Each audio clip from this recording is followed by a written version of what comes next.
महमूद जी बीतक साहब के अंदर उस प्रसंग का वर्णन करते हैं कि हरिद्वार के अंदर जब वैष्णव के चारों पंथ के आचार्य रामानुज, निम्बार्क, माधवाचार्य और विष्णु स्वामी मत निरुत्तर होकर के बैठ गए, श्री जी के एक ही प्रश्न का उत्तर उनके पास नहीं था कि जब महाप्रलय होगा तो हमारे जीव का ठिकाना कहाँ रहेगा। सबने 14 लोक निराकार से परे की कोई बात नहीं बताई। तो 10 नाम संन्यास मत के जो भी आचार्य थे, विद्वतजन थे, वे क्या बोलते हैं? बोले इष्ट प्रमाण कि श्री जी आप हमारे मत को ग्रहण कीजिए, हम अपने सभी सिद्धांतों को सभी धर्म ग्रंथों के प्रमाण सहित बताएंगे। मन्या 7 मठ 4 हमारे 4 मठ हैं और 7 मन्याएं हैं। परमहंस मत ये जान, हमारा जो मत है वो परमहंसों का मत है और हमारे मत से बड़ा और किसी का भी मत नहीं। प्रथम मठ मन्या पश्चिम की, जो प्रथम मठ और जो पश्चिम की मन्या है, मठ शारदा तहाए, उस मठ का नाम है शारदा मठ। ये शारदा मठ जो है द्वारकापुरी में पड़ता है। परम द्वारका क्षेत्र है और उस क्षेत्र का नाम है द्वारिका क्षेत्र। सुदेचर देवता सुहाय, और देवता है सुदेचर। भद्रकाली देवी सही, देवी कौन है? भद्रकाली। गंगा गोमती तीरथ, तीरथ किसको मान रहे हैं? गंगा और गोमती को। कहाँ संन्यास मत, कहाँ उतना ऊंचा ज्ञान, ये भी 14 लोक निराकार के अंदर ही जाएंगे। कोई बिरला होगा 14 तब को बका का कोई बोलिया ना एक हरफ, कोई बिरला होगा जो 14 लोक निराकार से परे, माया से परे उस अखंड अविनाशी ब्रह्म के बारे में जानेगा। अनुभूति स्वरूपाचार्य जय, और हमारे आचार्य क्या है? अनुभूत स्वरूपाचार्य हैं। सारे सब अर्थ, और जो हमारे मत को ग्रहण करेगा उसकी सारी इच्छाएं पूर्ण हो जाती हैं। कीटवार है संप्रदाय, हमारी संप्रदाय का नाम है कीटवार। संन्यास मत में 4 संप्रदाय आएंगे, कीटवार, भोगवार, आनंदवार और भूरीवार। कीटवार किसको कहते हैं? जो कीट पतंग से लेकर संसार के सभी प्राणियों पर करुणा की भावना रखता हो उसको कीटवार कहते हैं। भोगवार संप्रदाय किसको कहते हैं? जिसने संसार के सभी भोग विलासों को त्याज दिया है, छोड़ दिया है, वो भोगवार संप्रदाय है। आनंदवार संप्रदाय किसको कहते हैं? जिसने सभी लौकिक आनंदों का परित्याग करके ब्रह्मानंद में अपने को डुबो रखा है उसको आनंदवार कहते हैं। भूरीवार संप्रदाय किसको कहते हैं? भूर का अर्थ कहते हैं सोना। जिसने संपूर्ण कंचन के मोह यानी अर्थ के मोह को त्याग करके परमात्मा से प्रेम किया है उसको कहते हैं भूरीवार। इस प्रकार से ये संन्यास मत में 4 संप्रदायों की मान्यता है। तीर्थ आश्रम 2 नाम, और जो हमारे संन्यास मत के जो सन्यासी होते हैं पश्चिम मनिया के, उनके नाम के आगे तीर्थ और आश्रम शब्द जोड़ता है। किसी सन्यासी का कुछ भी नाम होगा उपाधि के रूप में तीर्थ और आश्रम जुड़ेगा। तीर्थ किसको कहेंगे? तीर्थ की व्याख्या क्या है? जो ईड़ा पिंगला सुषुम्ना के त्रिवेणी के संगम में यानी गंगा यमुना सरस्वती, जिसको आध्यात्मिक क्षेत्र में ईड़ा पिंगला सुषुम्ना नाड़ी कहते हैं, उसके त्रिवेणी में जो स्नान करता है उसको तीर्थ कहते हैं। आश्रम यानी आश्रम में वास करते हुए संसार के संपूर्ण तृष्णाओं से रहित होकर जो ज्ञान में तल्लीन है उसको आश्रम कहा जाता है। ब्रह्मा विष्णु है देवता, हमारे देवता हैं ब्रह्मा और विष्णु। ये पश्चिम मन्या विश्राम, ये है पश्चिम मन्या की बात। दूसरी मन्या है पूरब की, और पूरब की दूसरी मन्या वन अरण्य दो नाम। इस पूर्व मन्या के जो भी सन्यासी होंगे अपने नाम के साथ वन और अरण्य शब्द प्रयोग करेंगे। अरण्य किसको कहते हैं? जिसने संसार रूपी अरण्य का परित्याग करके ब्रह्मानंद रूपी अरण्य में विचरण करना प्रारंभ कर दिया है, उसके नाम के साथ अरण्य शब्द जुड़ा जाता है। जो वन में रहते हुए परमात्मा के ध्यान में तल्लीन है उसको वन शब्द से संबोधित किया जाता है। भोग गोवर्धन है मठ, और हमारा जो मठ है वो गोवर्धन मठ है। भोगवार संप्रदा ठाम, और हमारी संप्रदाय का नाम है भोगवार। पद पुरुषोत्तम क्षेत्र है, हमारा क्षेत्र क्या है? पुरुषोत्तम क्षेत्र। पुरुषोत्तम यानी पुरुषों में उत्तम कौन है? विष्णु भगवान, यानी उनका जो धाम है बैकुंठ। पुरुषोत्तमपुर यानी बैकुंठ ही हमारा क्षेत्र है। देवता है जगन्नाथ, और देवता कौन है? जगन्नाथ जी। ये जगन्नाथपुरी में ये स्थान, ये मठ स्थित है। बलभद्र और पद्माचार्य, हमारे जो आचार्य हैं पद्माचार्य हैं। बिमलाई देवी साथ, और विमला देवी कौन है? विमला यानी लक्ष्मी। लक्ष्मी को हम देवी मानते हैं, यानी सब कुछ सारा चिंतन 14 लोक निराकार। रोहण्या महोदधि तीर्थ, रोहिणी और महोदध यानी महासागर। हमारे तीर्थ क्या है? रोहिणी नदी या महासागर, समुद्र को हम तीर्थ मानते हैं। नदी और सागर से ऊपर तीर्थ की कल्पना ये कर ही नहीं पाएंगे। ये पूरब मन्या होए, ये पूर्व मन्य की हकीकत है। आदि शंकराचार्य से पहले इन आचार्यन के मुखे 10 नाम संन्यास की कोई नामावली नहीं थी। कलयुग के अंदर आदि शंकराचार्य ने बौद्ध मत को हटाकर इस सनातन संस्कृत की सुरक्षा की थी। और उसके पश्चात जो उनके शिष्य हुए 4 मठों पर उन्होंने 4 शिष्य स्थापित कर दिए ताकि चारों वेदों का ज्ञान फैलता रहे। उनके देह त्याग के पश्चात उनके शिष्यों को इतना सम्मान मिला कि ज्ञान प्रचार की बात तो बहुत कम ही हुई। लोकेश्वर में उनके शिष्य जन फंस गए। और आज भी स्थिति यही है कि जो आशा शंकराचार्यों से रखी जाती है उस पर वो खरे नहीं उतर रहे हैं। ये बाद में उनके शिष्यों ने 10 नाम अपने मान लिए और 4 मठ 7 मन्याएं और 10 नाम संन्यास का प्रचलन तभी से चल पड़ा। शंकराचार्य से पहले ये 10 नाम नहीं थे।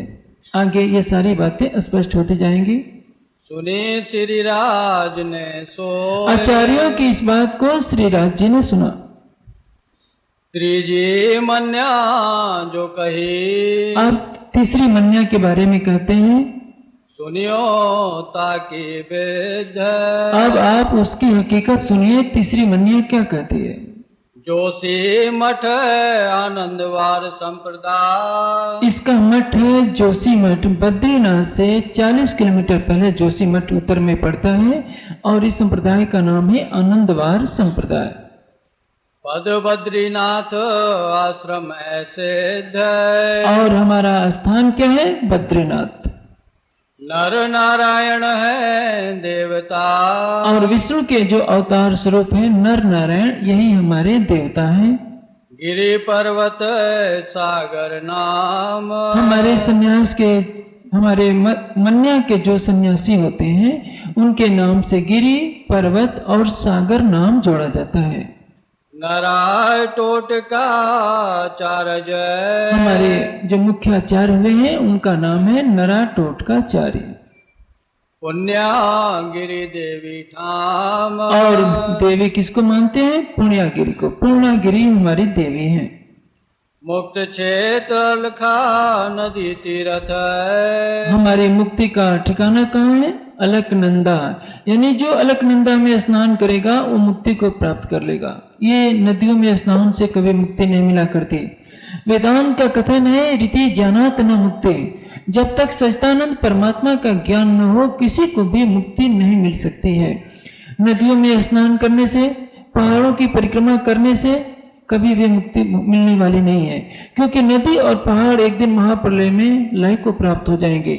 जो अखंड अविनाशी सच्चिदानंद परब्रह्म है उसके ज्ञान के बिना आज दिन तक न किसी को मुक्ति मिली है न कभी मिलने वाली है।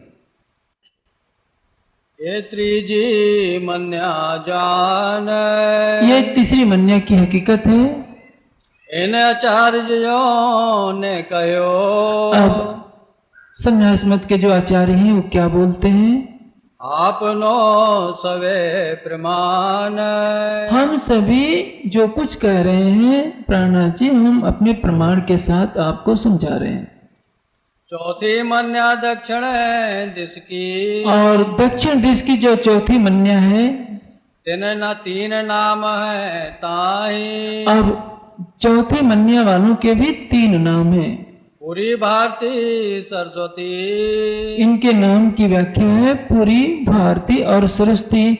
सरस्वती उसको कहते हैं जो स्वर ज्ञान में तल्लीन हो, इस असार जगत से परे जाने के लिए प्रयत्नशील हो, वो सरस्वती है। पूरी वो है जो ब्रह्म ज्ञान में तत्पर होकर ब्रह्मपुरी के बारे में चिंतन में रहता है, वो पूरी है।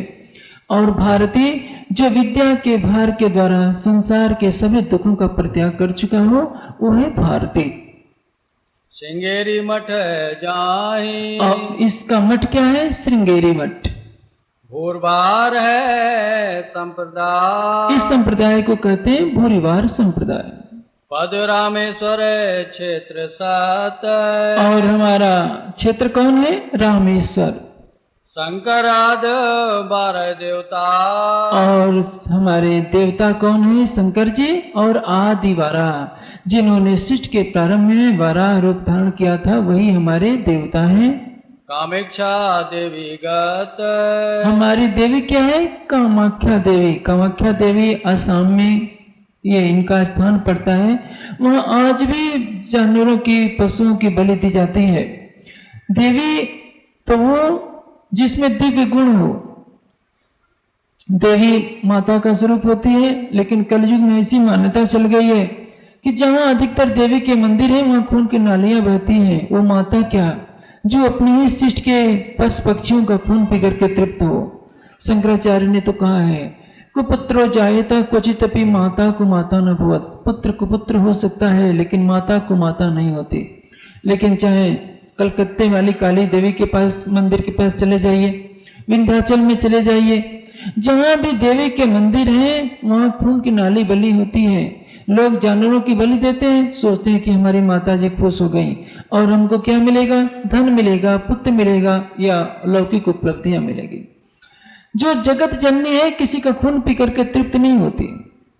माता का तो काम होता है पुत्र की रक्षा करना, अपने सृष्टि के सभी प्राणियों पर करुणा बरसाना। वो माता कहलाने का अधिकार कभी नहीं रह सकती जो खून पी करके ही खुश होती हो। इसलिए कलयुग में धर्म के नाम पर आडंबर ज्यादा चल गए। श्रृंगी ऋषि पृथ्वी धराचार्य, और हमारे ऋषि श्रृंगी हैं और आचार्य कौन है? पृथ्वी धराचार्य।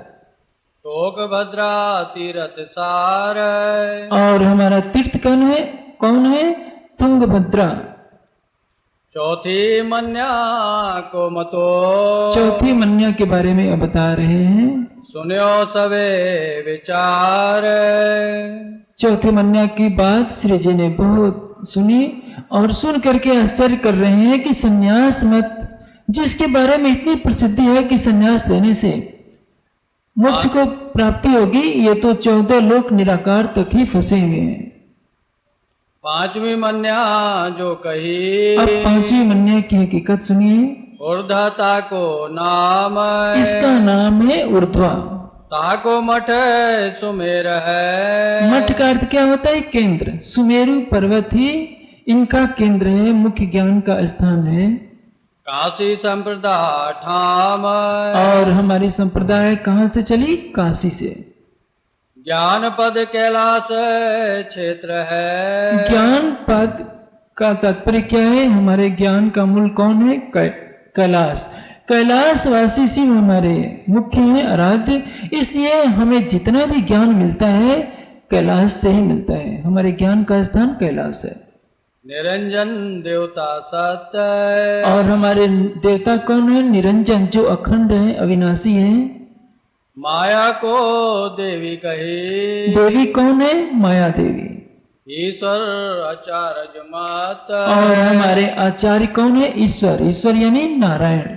नारायण हमारे आचार्य हैं। सबका एक ही लक्ष्य, 14 लोक, 8 आवरण, 7 शून्य, आदि नारायण मोह तत्व। इसके परे कोई भी बात नहीं कर रहा है। मान सरोवर तीर्थ है। हमारा तीर्थ कौन है? मान सरोवर। मान सरोवर की झील ये सत्य है, आज भी बहुत पवित्र है।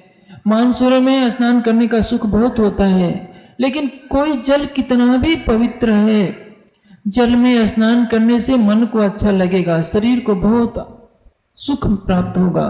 लेकिन जो जीव के अंदर जन्म जन्मांतरों की वासना है, सच्चिदानंद परब्रह्म के ज्ञान और भक्ति से ही दूर होगी।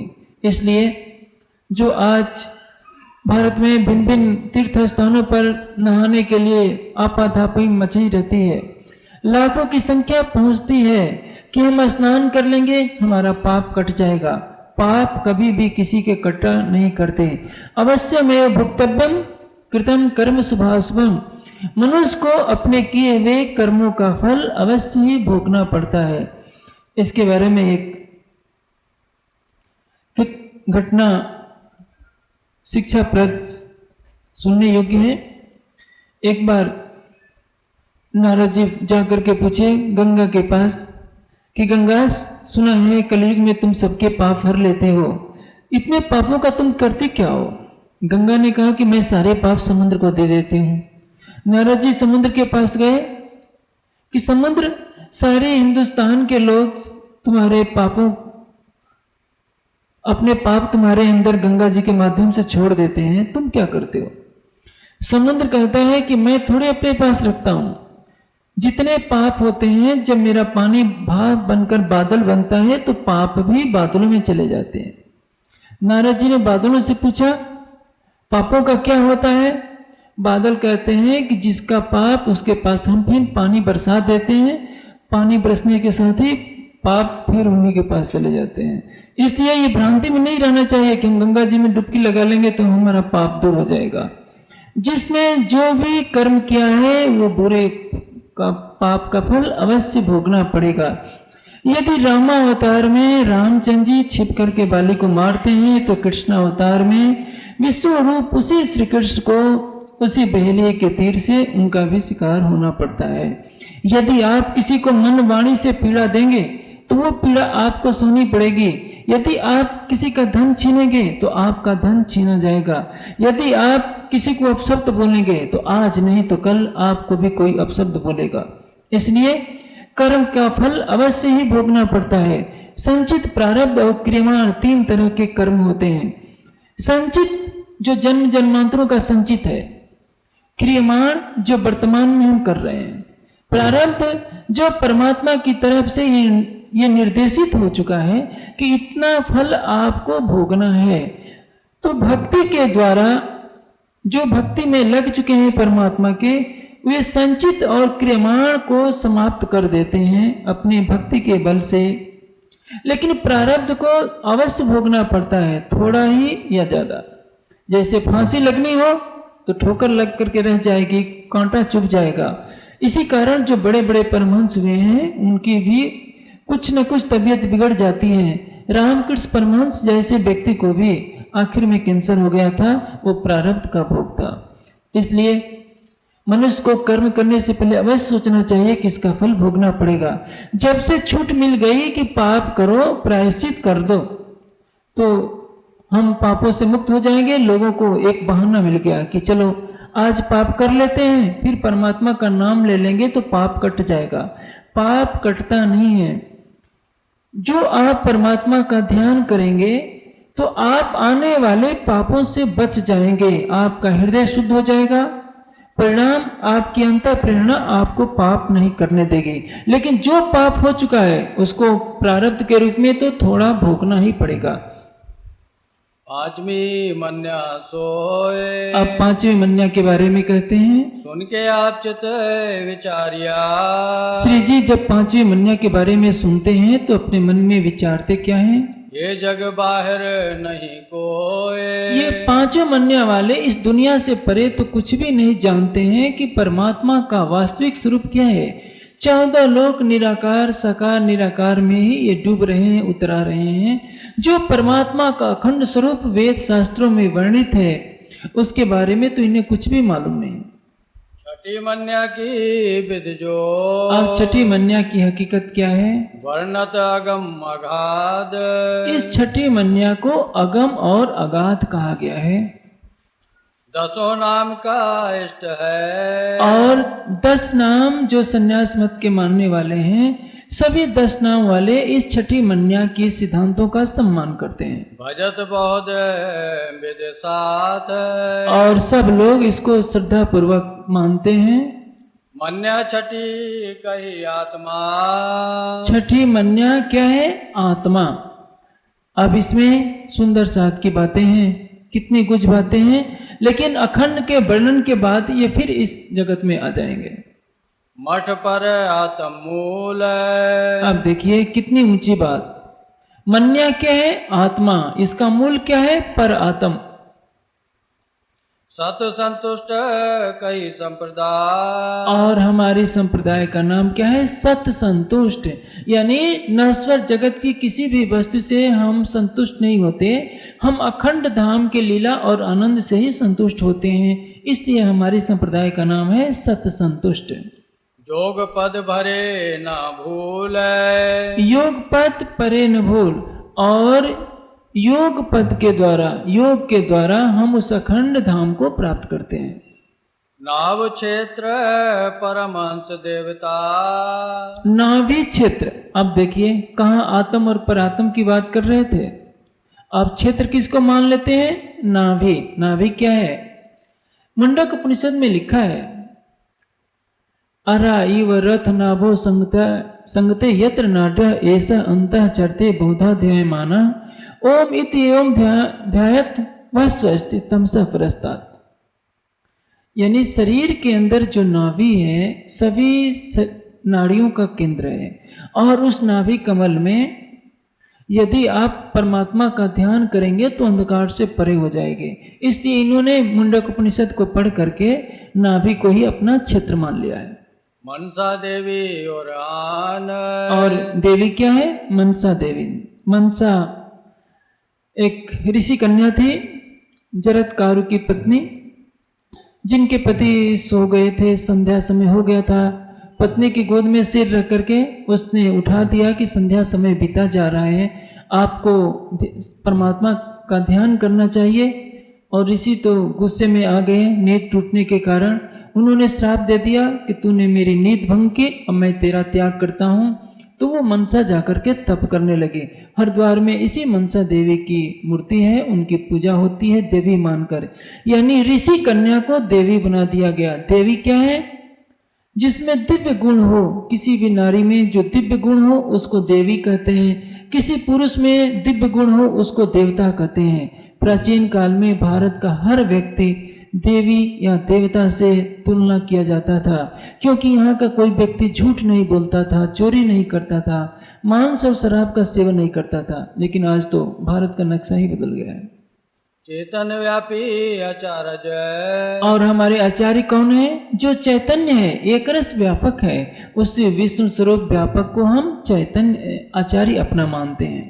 त्रिकुटी तीर्थ जान। हमारा तीर्थ क्या है? त्रिकुटी, यानी ईड़ा पिंगला और सुषुम्ना तीनों नाड़ियों का जो संगम स्थान है, त्रिकुटी दोनों भावों के ऊपर का स्थान, उसको कहते हैं तीर्थ।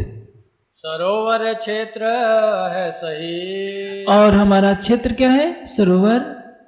छठी मन्या विधे। ये मान सरोवर हमारा क्षेत्र है, ये छठी मन्या की हकीकत है। यानी प्रयास तो इन्होंने बहुत किया है आत्म परात्म और परब्रह्म के बारे में, लेकिन तारतम्य ज्ञान के बिना कोई भी सचता आनंद अक्षरातीत के बारे में नहीं जान सकता। तारतम्य ज्ञान वो जो हमारी आत्मा का तारतम्य उस परब्रह्म से स्थापित कर दे। ऐसा ज्ञान जो हमारे और परब्रह्म के बीच में किसी तरह की माया की अड़चन न आने दे, किसी तरह की भ्रांति हमारे मन में न रहे कि परमात्मा ऐसा है, परमात्मा ऐसा है। ये बात है साथ की। अब श्री जी कहते हैं कि भाई आत्म और परात्म की बात तो सुंदर साथ की है, ये तो ज्ञान ब्रह्मशिष्टियों का है, लेत आप परते हैं। लेकिन ये छठी मन्या के सन्यासी जन उसको अपने ऊपर घटा लेते हैं। 14 लोक निराकार से परे नहीं जा पा रहे हैं। शब्द तो वहां के ले लिए आत्म और परात्म, लेकिन फिर मानसरोवर और नाभि कमल क्षेत्र में फंस जाते हैं। अवमन्या सुनो सातमी। आप सातवीं मन्या की बात करते हैं। जम्बूदीप भरत खंड माई। ये सातवीं मन्या जम्बूद्वीप और भरत खंड के अंदर आती है। ब्रह्मपुत्र शिखा सही। और ब्रह्मा जी के जो मानसी पुत्र हैं सनक सनंदन सनातन सनत कुमार, इन्हीं को हम शिखा और सूत्र मानते हैं। सूत्र शाखा ताई। अब सूत्र और शाखा भी उन्हीं को हम मानते हैं। अज्ञो पवित्र में सूत्र कहो। हम सूत्र किसको मानते हैं? यज्ञोपवीत को। यज्ञोपवीत क्या है? जो गले में 3 धागों का ये जो सूत्र पहना जाता है उसको यज्ञोपवीत कहते हैं। यज्ञ क्या है? जीवन एक यज्ञ है। इस यज्ञ को चलाने के लिए ये 3 धागों की कल्पना का ये सूत्र बनाया जाता है। 96 अंगुल का सूत्र होता है, जो प्रतीक है कि मैंने ब्रह्मचर्य धारण करके 25 वर्ष 36 वर्ष या 48 वर्ष 32 विद्याओं का और 64 कलाओं का अध्ययन किया है। जब बालक गुरुकुल में प्रवेश करता था तभी उसका यज्ञोपवीत संस्कार कर दिया जाता था और उसको प्रतिज्ञा कराई जाती थी कि तुझे ब्रह्मचारी बनकर के इतनी विद्याओं का अध्ययन करना है। इसके पश्चात वो गृहस्थ में, वानप्रस्थ में और सन्यास का अधिकारी बनता था।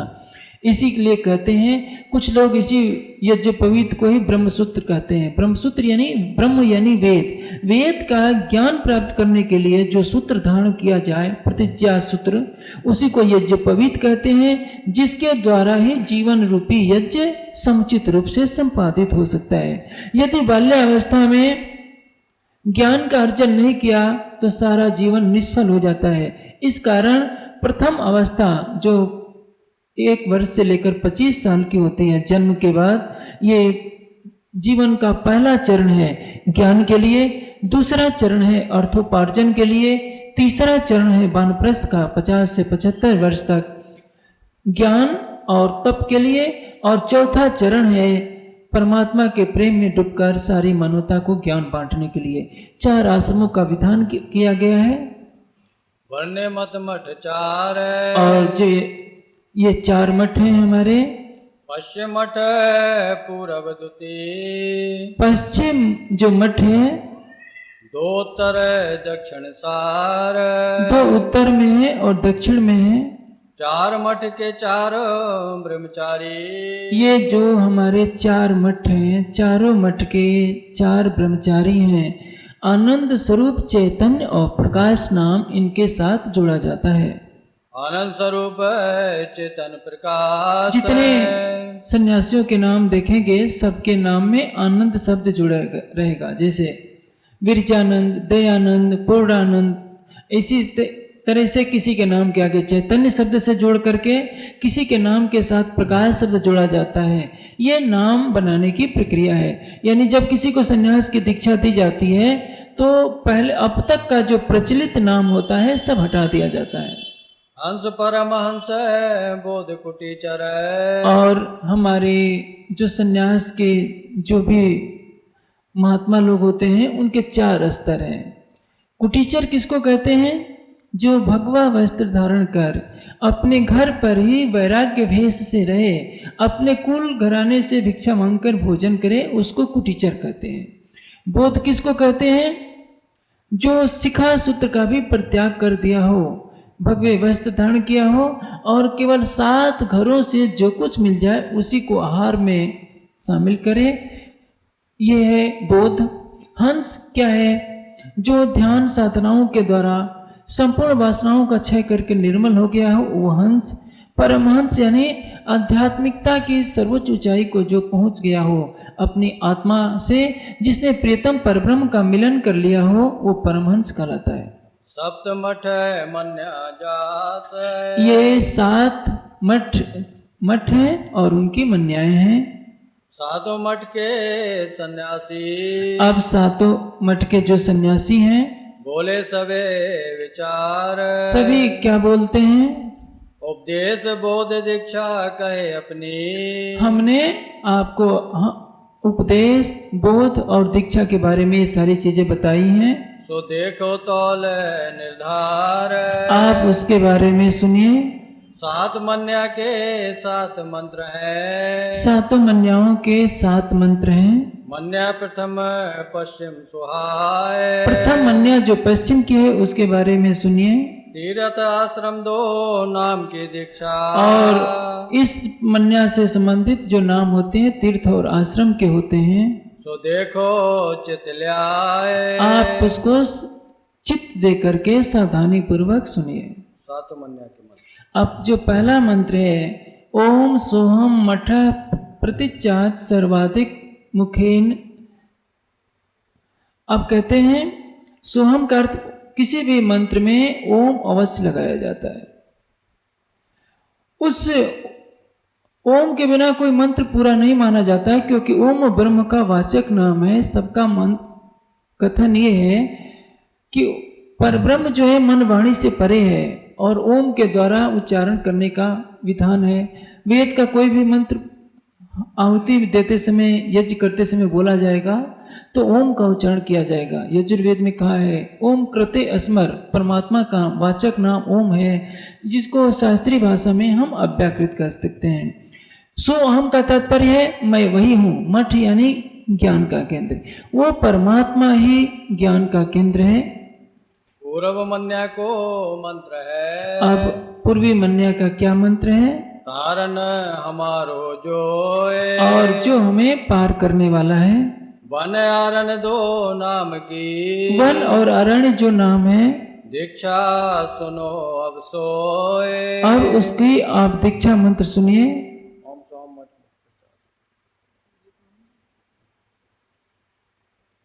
ये जो मंत्र है,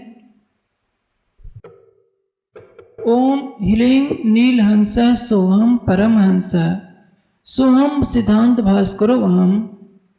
नीलहंस का अर्थ होता है परमात्मा अति कल्याणकारी स्वरूप है, मैं भी वही हूँ जो वह है। परमहंस का अर्थ होता है वो ब्रह्म सबका मूल है। सिद्धांत भास्करो हम, मैं इस सत्य सिद्धांत को प्रकाशित करने वाला हूँ। स्वदेचर देवता है स्वदेचर, और सो अहम ब्रह्मेति, मैं भी वही ब्रह्म हूँ। अब जो उत्तर मन्या के जो मंत्र हैं, गिरि पर्वत और सागर के नाम उस मन्या के सन्यासियों के साथ जोड़े जाते हैं। उस मन्या का मंत्र है सोहम हंस तत्त्वमसि अहम ब्रह्मास्मि। सो अहम, मैं भी वही हूँ, तत्त्वमसि, तुम भी वही हो, अहम ब्रह्मास्मि, मैं ब्रह्म हूँ। नारायण देवता हैं और मैं भी वही ब्रह्म हूँ। अब कल्पना कीजिए कितना संन्यास मत भटका हुआ है। 12 महावाक्य कहे जाते हैं। 12 महावाक्य में 4 सूत्र मुख्य माने जाते हैं। प्रज्ञान ब्रह्म ऋग्वेद के ऐतरेय ब्राह्मण से लिया गया, ब्रह्म प्रकृष्ट ज्ञान स्वरूप है। अहम ब्रह्मास्मि यजुर्वेद के शतपथ ब्राह्मण से लिया गया है, मैं ब्रह्म हूं। तत्त्वमसि, तुम भी वही हो। अयम आत्मा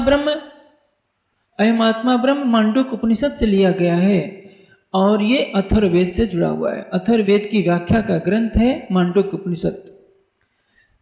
इसी को चारों वेदों के महावाक्य कहा जाता है, लेकिन ये चारों वेदों के महावाक्य नहीं है, बल्कि उपनिषद और ब्राह्मण ग्रंथों के कथन है। इसके अलावा जो और अन्य जो महावाक्य कहलाते हैं, कम ब्रह्म खम ब्रह्म, परमात्मा आनंद स्वरूप है, व्यापक है। आनंदो ब्रह्म, ब्रह्म आनंद स्वरूप है। सत्यम ज्ञानम अनंतम ब्रह्म, ब्रह्म सत्य है, प्रकृष्ट आनंद, प्रकृष्ट ज्ञान स्वरूप है, आनंद स्वरूप है। इसी तरह से आदित्य ब्रह्म, ब्रह्म सूर्य के समान प्रकाशमान है। ये सारे उपनिषद के वाक्य ब्रह्म के विषय में थोड़ी थोड़ी बातें बताते हैं। इसको इन्होंने मंत्रों में जोड़ लिया है। यदि वैदिक नियम को देखा जाए तो केवल गायत्री मंत्र ही दीक्षा मंत्र है, जिसमें उस सच्चिदानंद परब्रह्म की उपासना की गई है कि भूर्भुवः स्वः तत्सवितुर्वरेण्यं भर्गो देवस्य धीमहि धियो यो नः प्रचोदयात्। लेकिन कलयुग में जहाँ संप्रदायवाद का प्राबल्य हो गया, सबने वेद को किनारे कर दिया और अपने अपने मनमाने मंत्र बना लिए। थोड़ी सी गायत्री मंत्र की नकल करके एक ये भी मंत्र बना लिया गया है, भूर्भुवः स्वः। भूर्भुवः स्वः का अर्थ क्या होता है? भू का अर्थ होता है सत, भुव का अर्थ होता है चित्त और स्व का अर्थ होता है आनंद। भूर्भुवः स्वः यानी सत चित आनंद। ब्रह्म ओम क्लीं अस्मि इति सोहम। ह्रीं श्रीं क्लीं, ये वामार्गियों के शाक्त मत के ये बीज मंत्र हैं, जिनका भाव होता है लक्ष्मी, सरस्वती और पार्वती। यानी कहाँ ब्रह्म की आराधना, कहाँ कहीं का ईट कहीं करोड़ा, भानुमति ने कुनवा जोड़ा। उसमें वाम मार्ग के भी शाक्त मत के अनुयायियों ने इस तरह के मंत्रों में जालसाजी कर दी है। और इनका ये मान्य मंत्र है जो आदि शंकराचार्य ने जिस अद्वैत वेदांत की स्थापना की। आजकल के 10 नाम सन्यासी उस अद्वैत वेदांत से काफी दूर हैं। जो वेद का अनुयायी होगा, वेदांत का अनुयायी होगा, गायत्री मंत्र के सिवा अन्य किसी को भी दीक्षा मंत्र नहीं मान सकता है। लेकिन दुर्भाग्य है इस देश का और हिंदू समाज का कि वेद उपनिषद दर्शन की मर्यादा समाप्त हो गई, केवल अपने मनमाने मंत्र बन गए। जैसे रामानंदी लोग का क्या मंत्र है? श्री रामा शरणम मम। इसका अर्थ क्या होगा? श्री राम मेरी शरण में है। हम श्री राम की शरण में है कि श्री राम हमारी शरण में है? इसी तरह से कृष्ण के उपासकों ने मंत्र बना लिया, श्री कृष्ण शरणम मम। श्री कृष्ण मेरी शरण में है, यही इसका अर्थ हुआ। एक आचार्य ने गलती कर दी, वही गलती 1000 साल बीत जाने के बाद भी चली आ रही है। होना क्या चाहिए था कि श्री कृष्ण शरणागतो हम, श्री कृष्णम शरणे अहम, ये होना चाहिए, या श्री रामम शरणे अहम।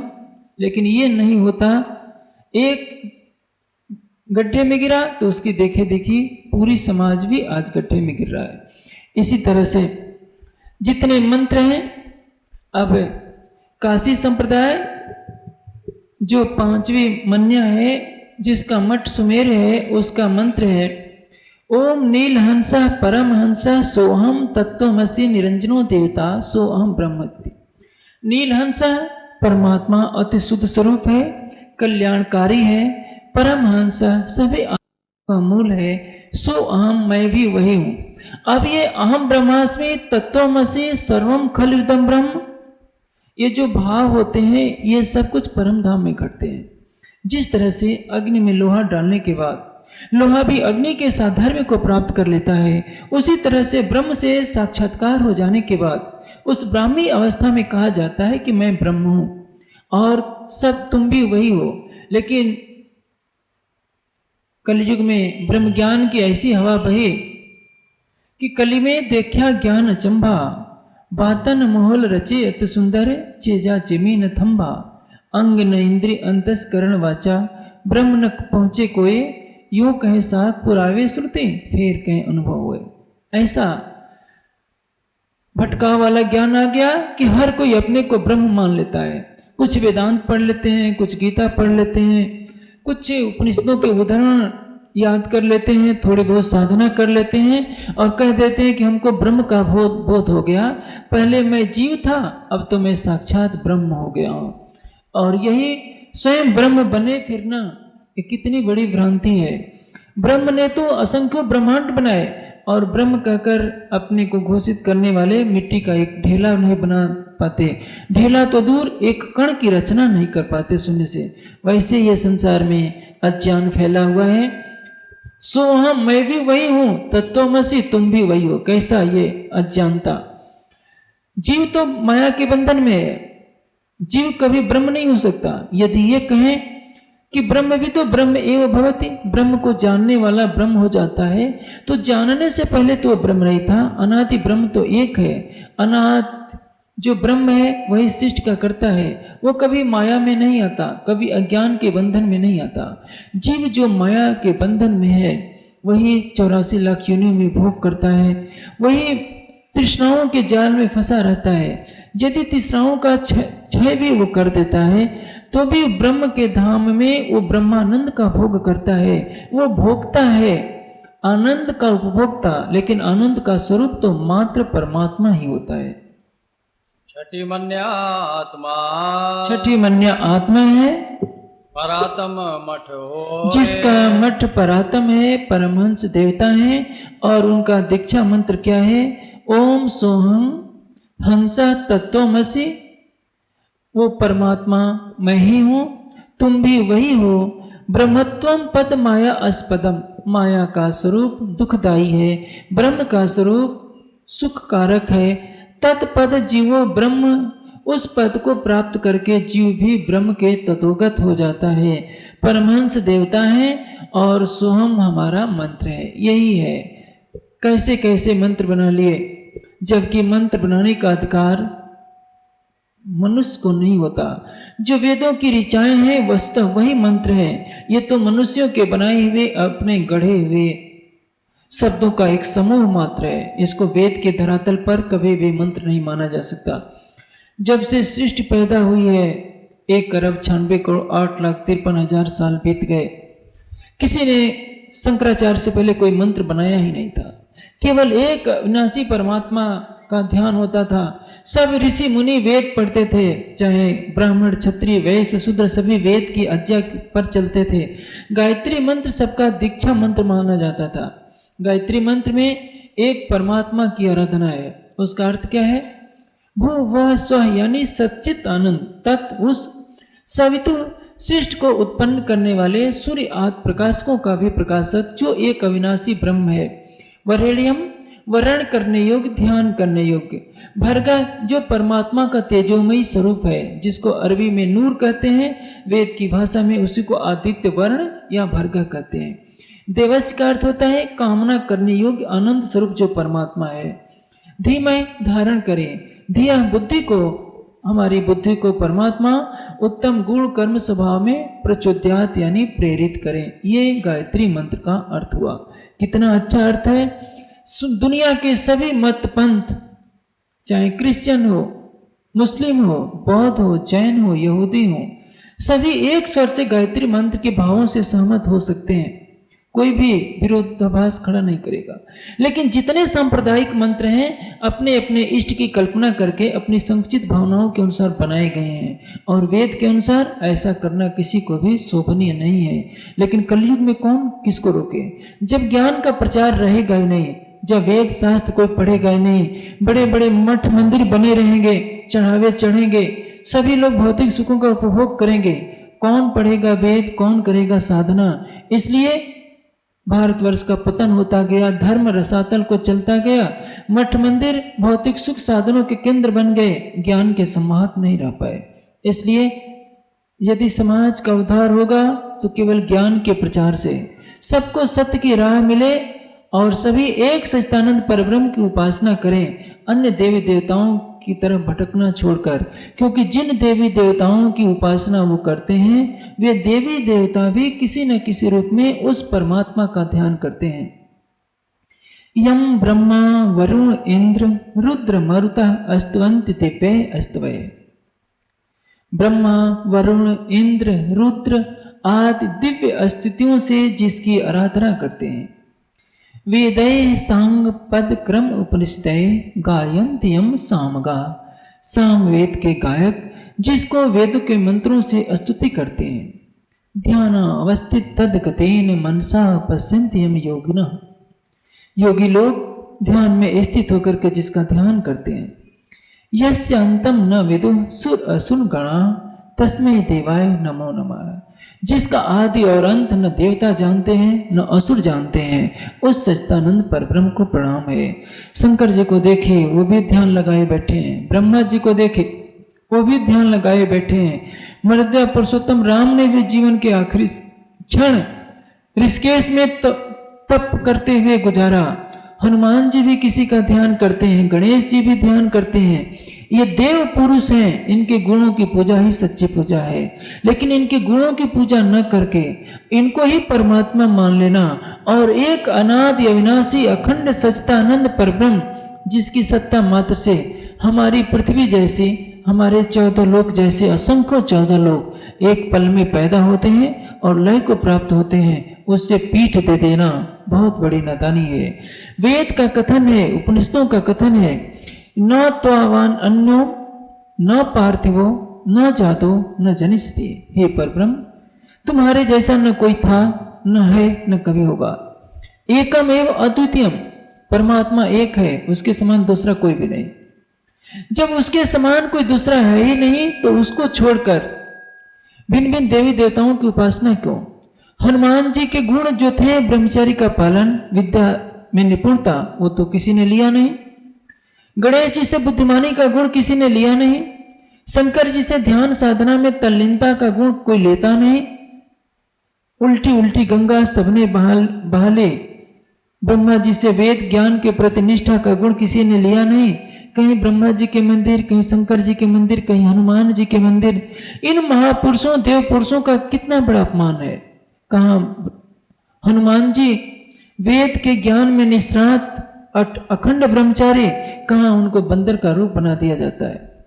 कहाँ वो केरला के राजा के पुत्र, पवन के पुत्र कितने सुंदर, और उनको बंदर की आकृति लगा दी जाती है, पूंछ भी बना दी जाती है। ये उनका सम्मान नहीं बल्कि अपमान है।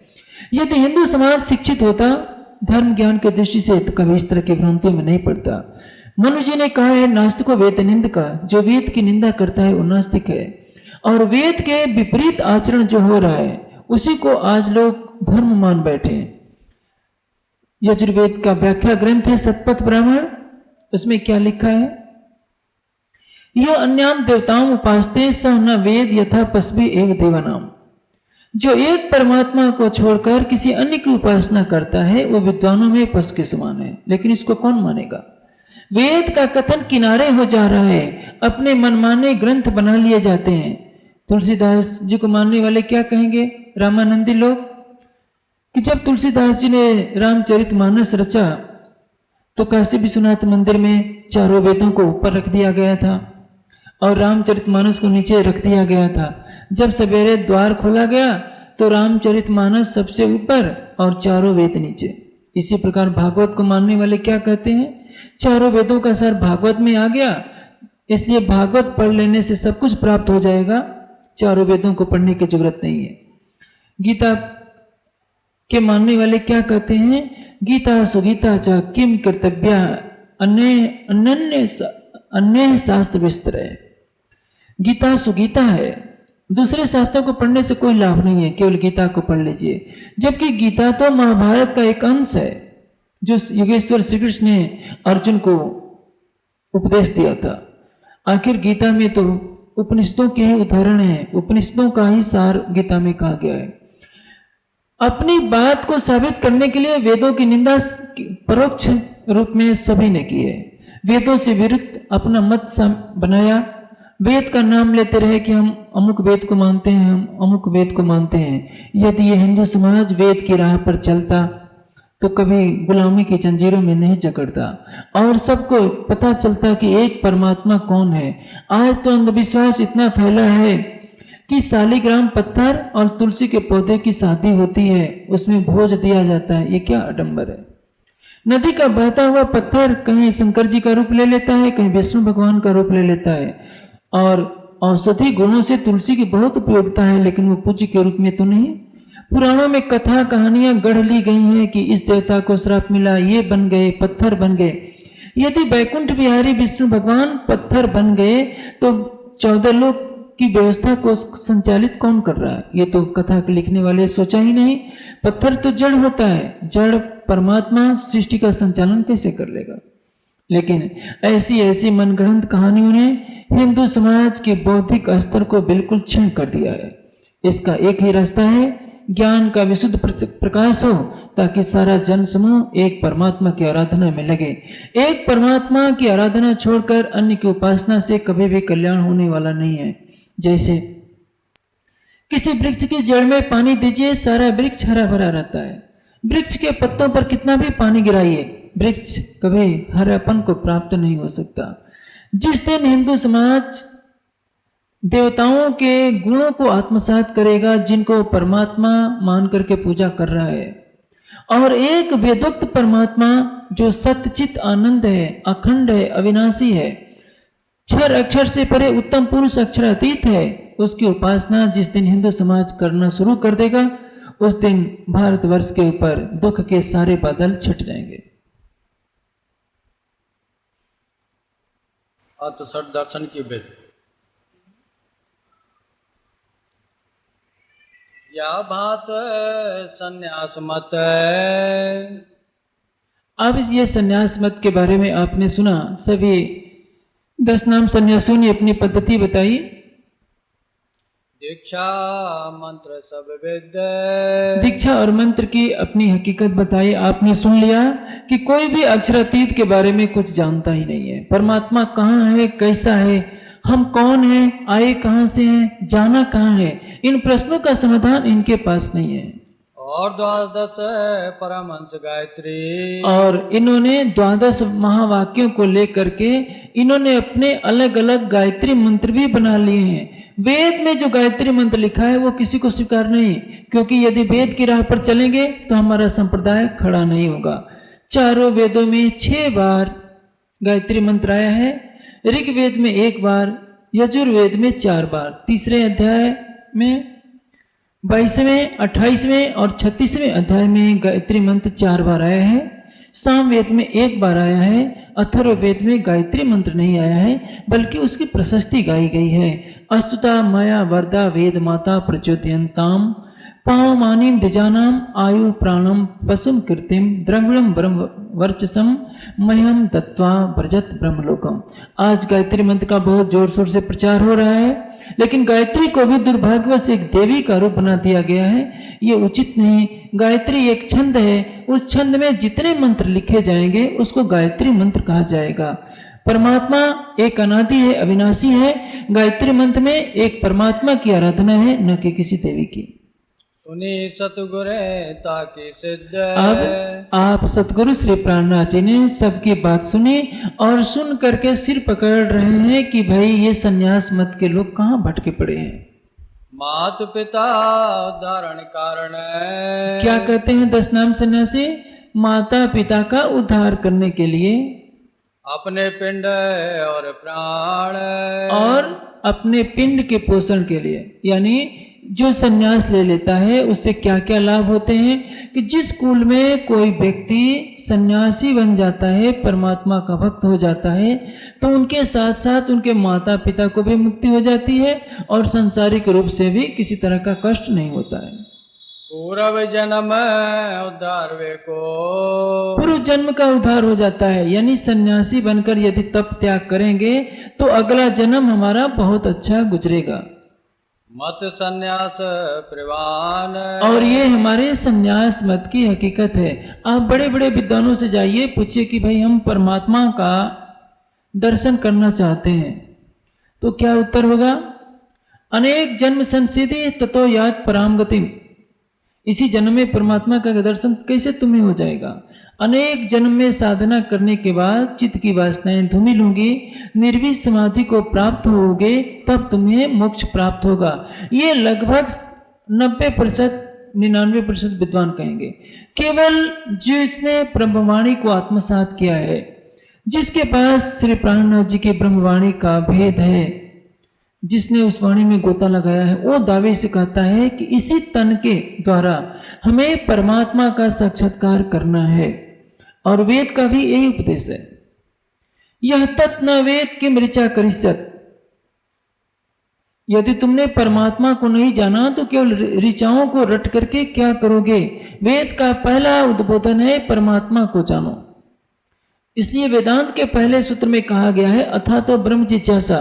ब्रह्म जिज्ञासा का विषय है, लेकिन जिज्ञासा कौन करेगा? आज तो सारे हिंदू समाज को जड़ पदार्थों की भक्ति में लगा दिया जाता है। कोई बच्चा होता है पहले ही कह दिया जाता है देखो ये हनुमान जी का मंदिर है, मिठाई चढ़ाओ, शंकर जी का मंदिर है, मत्था टेकाओ। बस क्या यही अध्यात्म है? उसको बताया ही नहीं जाता कि परमात्मा कौन है, जिसको तुम मत्था टेकने जा रहे हो वहां क्या हाल है। और तो और जितनी धन संपत्ति मंदिरों को बनाने में व्यय हो रही है, मूर्तियों के बनाने में व्यय हो रही है। ये गुजरात महाराष्ट्र में गणेश पूजा में, पश्चिम बंगाल बिहार और यूपी में दुर्गा पूजा, सरस्वती पूजा, लक्ष्मी पूजा में मिट्टी की मूर्ति बनाकर के कुछ दिनों तक पूजा होती है और जिसकी मूर्ति बनाते हैं उसी को कुछ दिनों के बाद पानी में ले जाकर के बहा आते हैं।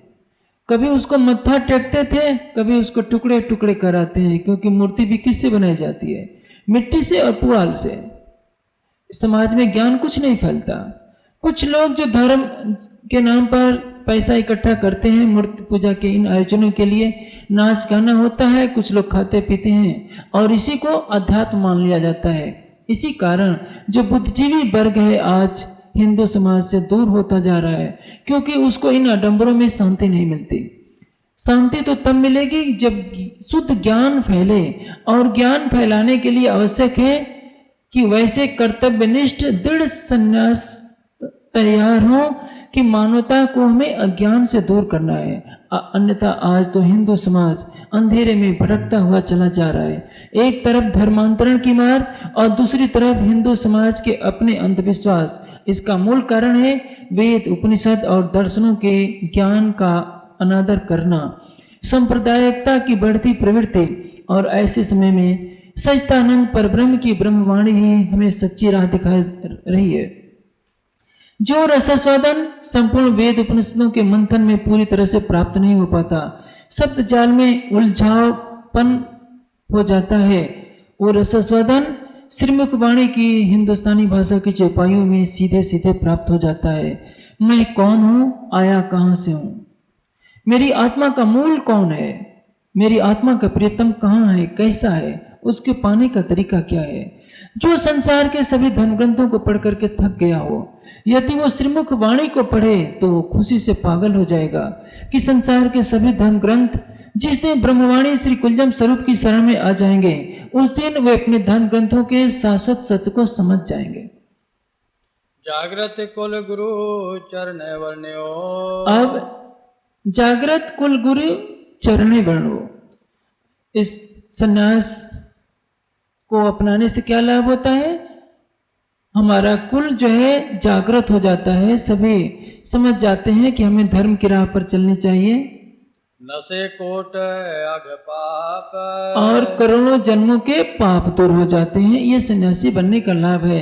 प्राणनाथ जी, आप भी अपने जन्म जन्मांतरों के पाप दूर करना चाहते हो तो आप हमारा सन्यास मत स्वीकार कर लीजिए। ये सन्यास मत के आचार्य कर रहे हैं। नारायण की है प्राप्ति। और सन्यास मत धारण करने से क्या मिलेगा? जो नारायण है उनका साक्षात्कार हो सकता है। पारायण सब जगह आप, जो सारी सृष्टि में पारायण यानी व्यापक हो रहा है, उस व्यापक परमात्मा का हम साक्षात्कार करा सकते हैं। पश्चिमन्या के तीर्थाश्रम, पश्चिमन्या के जो सन्यासी हैं जो अपने नाम के आगे तीर्थ और आश्रम लगाया करते हैं। पूर्व मन्या वन आरण, पूर्व मन्या के वन और आरण्य कहलाते हैं सन्यासी। उत्तर मन्या गिरि पर्वत सागर, उत्तर मन्या वाले गिरि पर्वत और सागर नाम रखते हैं अपने नाम के आगे। सबके तरन तारन, और ये कहते हैं कि हम सबको भवसागर से पार करने वाले हैं। दक्षिण पूरी भारती सरस्वती, दक्षिण मन्या वाले पूरी भारती और सरस्वती अपने नाम के आगे रखते हैं। यो 10 नाम मठ 4, इस तरह से 10 नाम हैं और 4 मठ हैं। ये मत जुगान जुग चले आए, युगों युगों से मत चले आ रहे हैं। आपने देखा जैसे वैष्णव ने कहा कि हमारा मत जो है शंकर जी से, ब्रह्मा जी से, लक्ष्मी जी से, संकादिक से, शिष्ट के प्रारंभ से चल रहा है, वैसे 10 नाम सन्यासी भी कह रहे हैं कि हमारा मत युगों युगों से चला आ रहा है। जबकि ये सारे मत कहाँ से चले हैं? आदि शंकराचार्य से, यानी आज से लगभग 2000 वर्ष पहले से। महाभारत काल से पहले भारत में कोई भी पंथ था ही नहीं सिवा वेद के। जे सुनाए तुम्हें सार, और ये हमने आपको संन्यास मत का सार सुना दिया। वेद उक्त संन्यास मत है।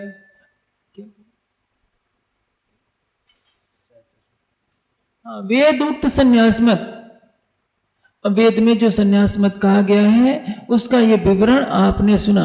आप पूरे भारत में देखिए भगवे वस्त्र वालों का कितना सम्मान होता है।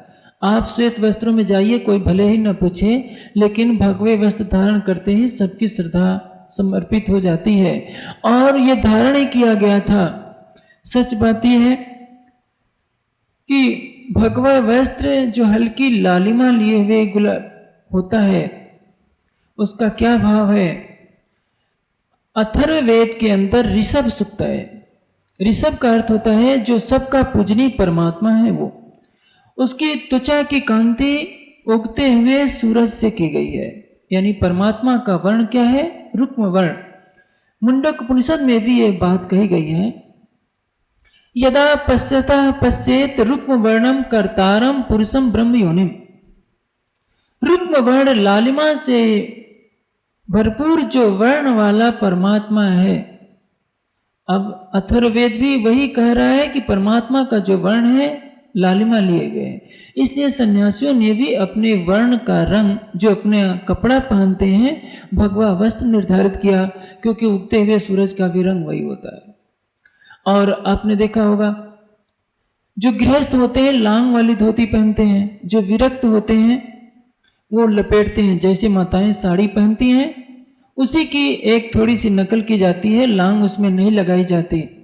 ये भाव ये है कि हमारी आत्मा अर्धांगिनी रूप में अपने प्रियतम परमात्मा को भज रही है और उसी परमात्मा को हम आराधना करते हैं जिसका रूप रुक्म वर्ण है।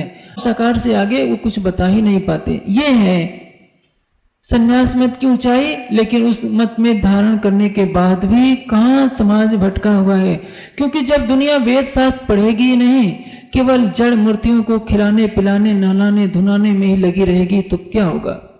लगाना भोग तुमको ये अपमान करना है, खिलाता है जो सब जग को उसे कैसे खिलाऊं मैं।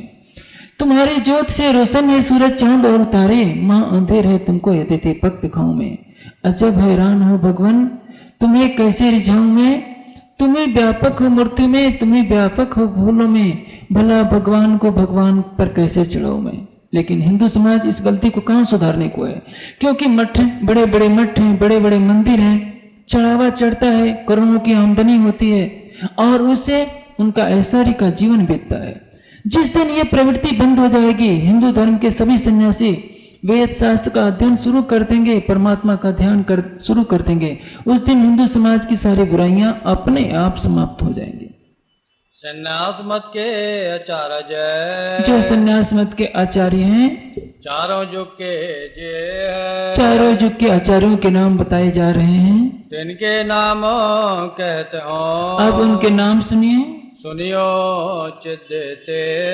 आप चित्त दे करके उनके नाम सुनिए। ब्रह्मा विष्णु रुद्र सतयुग में, सतयुग में ब्रह्मा विष्णु और शिव हुए। त्रेता में, त्रेता युग में तीन, त्रेता युग में 3 आचार्य हुए। वशिष्ठ शक्ति पराशर, वशिष्ठ शक्ति और पराशर ये 3 त्रेता युग के आचार्य हैं। द्वापर में सुखदेव और व्यास हुए और कलयुग में गोविंद गौड़ और शंकराचार्य। और इनके जो शिष्य होते हैं, जो 4 शिष्य हुए 4 मठों के, इनके शिष्य आगे बढ़ करके 10 हुए और उनके नाम से ये 10 नाम संन्यास मत कलयुग में चल पड़ा है। ये 10 नाम संन्यास मत की हकीकत है जो इन्होंने सतयुग त्रेता और द्वापर के आचार्यों का नाम लिया। उस युग में इस तरह की कोई विधान नहीं था, केवल कल्पना करके मान लिया गया। जैसे वैष्णव ने कह दिया कि हमारा पंथ सतयुग से चल रहा है, वैसे इन्होंने भी 10 नाम संन्यास वालों ने भी कह दिया कि हमारा मत पंथ सतयुग से चल रहा है। लेकिन उस जमाने में इस आजकल की तरह ये 10 नाम नहीं थे। ये 10 नाम तो शंकराचार्य से चले हैं। उस जमाने में जिसको वास्तविक सन्यासी कहते थे वो विरक्त होते थे, जिस गीता में जो लक्षण बताए गए हैं, जिसको वेद में कहा गया है, जिसको धर्मशास्त्रों में यति शब्द प्रयोग किया गया है, और उसी तरह से गृहस्थ जीवन का त्याग करके परमात्मा के ध्यान में डूबे रहते थे। उनका कोई भी संप्रदाय नहीं था जैसा कि आजकल बन गया है। आजकल तो सन्यास के नाम पर एक खिलवाड़ बन गया है। कुंभ के मेले में जाइए, जिनसे समाज आशा करता है कि ये सन्यासी वर्ग सारे संसार को प्रेम और शांति का संदेश देंगे, वे पानी में डुबकी लगाने के लिए लड़ाई कर बैठते हैं। कितने लोग मारे जाते हैं, अपने हाथों से वे पुलिस वालों को भी मार देते हैं। नागा लोगों के अलग सिद्धांत हैं, अलग अलग अखाड़ों के अलग अलग सिद्धांत हैं। जब ये आपस में ही सारे विरक्त लोग ही लड़ रहे हैं तो सारी दुनिया को कहाँ से एक सूत्र में बांधकर प्रेम की राह अपनाएंगे। यदि सन्यासी वर्ग जो है समाज का सर्वोच्च वर्ग है, जब वही एक परमात्मा की आराधना करे, विकारों से रहित हो, ऐश्वर्य से दूर हो, दिखावेपन से अलग हो, प्रतिष्ठा से अलग हो, तभी हिंदू समाज सच्ची राह पकड़ पाएगा। शंकराचार्य के 4 शिष्य भये। शंकराचार्य के 4 शिष्य होते हैं। जिनमें ब्रह्माचार्य एक, उनमें ब्रह्मचारी हैं, दूसरे पद्माचारी हैं, तीसरे नराटोटकाचारी हैं, चौथे श्रृंगी ऋषि हैं, और चारों के 10 शिष्य हुए हैं, जिनके द्वारा 10 नाम संन्यास मत की बात कही जाती है। ब्रह्मचारी के स्वरूपाचारी हुए और उनके 2 शिष्य हुए, एक तीर्थ और एक आश्रम, और जो दंड धारण किए रहते हैं। पद्माचार्य के बलभद्र शिष्य हुए, जिनके वन और आरण्य 2 शिष्य हुए, और नराटोटकाचार्य के 3 शिष्य हुए, गिरि पर्वत सागर। और इस तरह से ये 10 नाम संन्यास की परंपरा चली आती है। श्रृंगी ऋषि के ऊर्ध्वाचार्य शिष्य हुए, जिनके सरस्वती भारती पूर्व ये 3 शिष्य हुए। 10 नाम संन्यास की ये पद्धति चली आ रही है शंकराचार्य के बाद से। अब 10 नाम संन्यास के पश्चात 60 दर्शनों की प्रक्रिया शुरू होती है। 60 दर्शन के आचार्य वही थे, कहे कि प्राणनाथ जी, आपको ये 10 नाम संन्यास वालों से कुछ भी मिलने वाला नहीं है। हम जो 6 दर्शनों के आचार्य हैं, हम बताएंगे कि परमात्मा कहाँ है। आपके प्रश्नों का उत्तर न तो वैष्णव के चारों आचार्यों को, पंथों को मालूम है, न संन्यास मत के 4 मठों को मानने वालों को है। 6 दर्शन क्यों बने, इसका विशिष्ट कारण है। सृष्टि के 6 कारण हैं। जैसे इसको एक सामान्य दृष्टांत से समझिए, रोटी 6 कारणों से बनती है, उसी तरह से सृष्टि भी 6 कारणों से बनती है। दर्शन 7 नहीं हो सकते, न 5 हो सकते हैं, 6 ही दर्शन होंगे। क्यों? रोटी बनाने के लिए पहली आवश्यकता है कि गेहूं को पीसा जाए महीन आटे के रूप में। सृष्टि किससे बनी है? परमाणुओं से। परमाणुओं का ज्ञान किसमें है? न्याय दर्शन में। आटा पिस गया, जब उसको पानी में गूंथेंगे नहीं तब तक सृष्टि नहीं बने, तब तक रोटी नहीं बनेगी।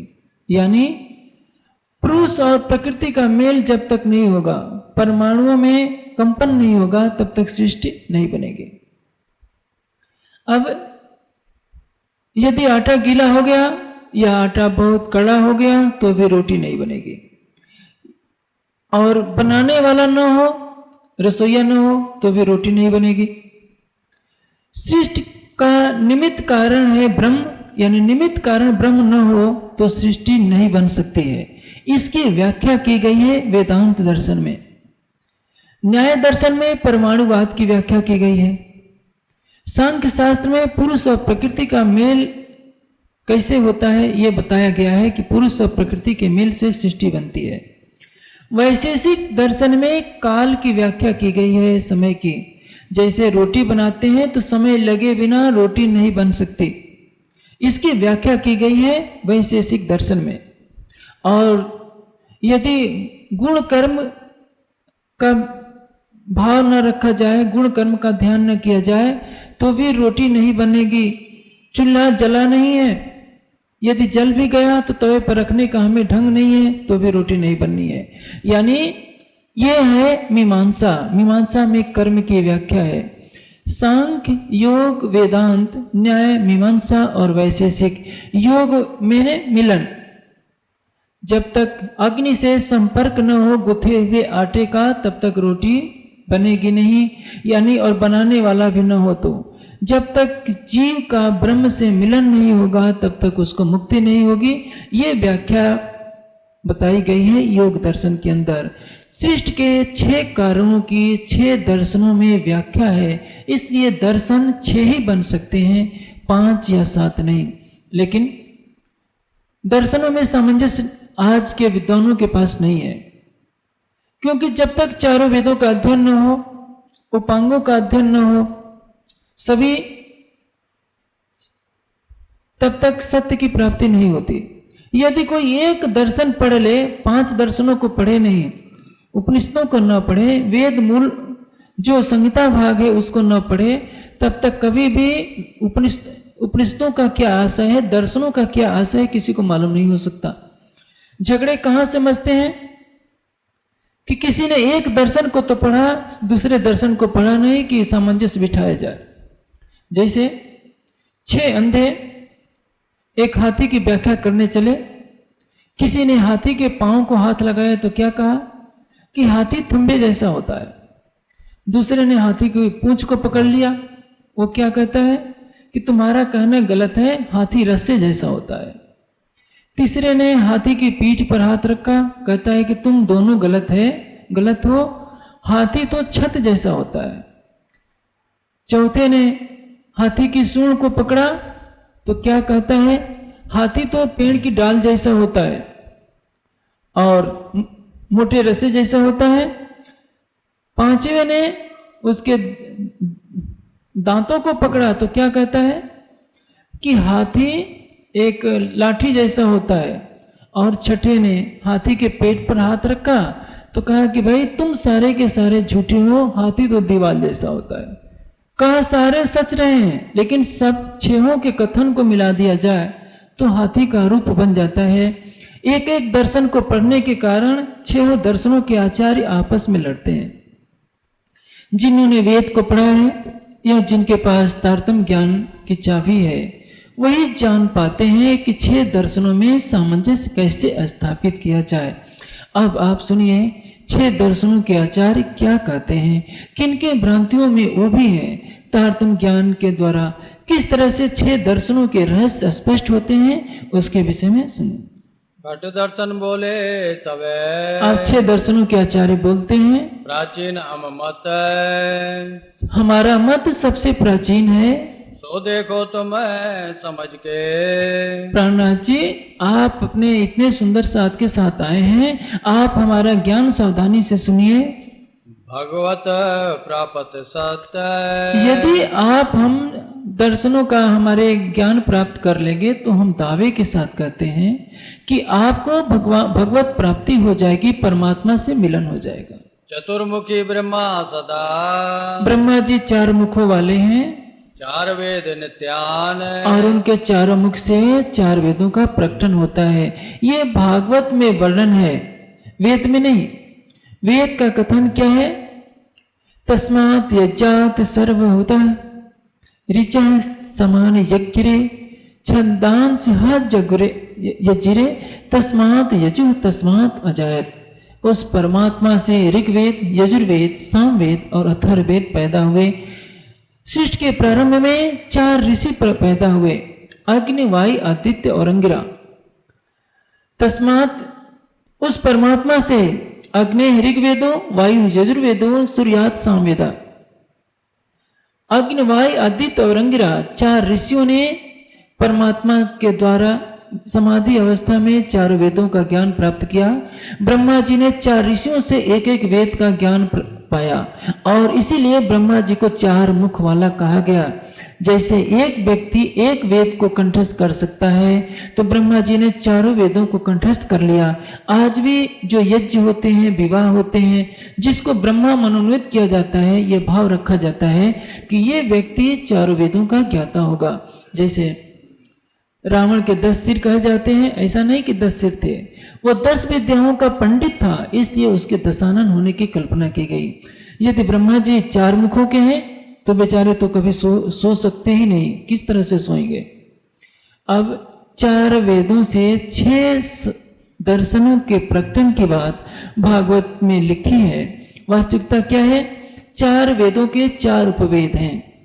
ऋग्वेद का उपवेद अर्थवेद, यजुर्वेद का उपवेद है जिसमें युद्ध विद्या की बात बताई गई है।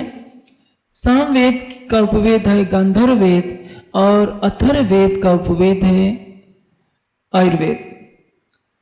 यानी जो यजुर्वेद का जो उपवेद है उसमें सारे युद्ध विद्या से संबंधित सारे ज्ञान की बातें हैं।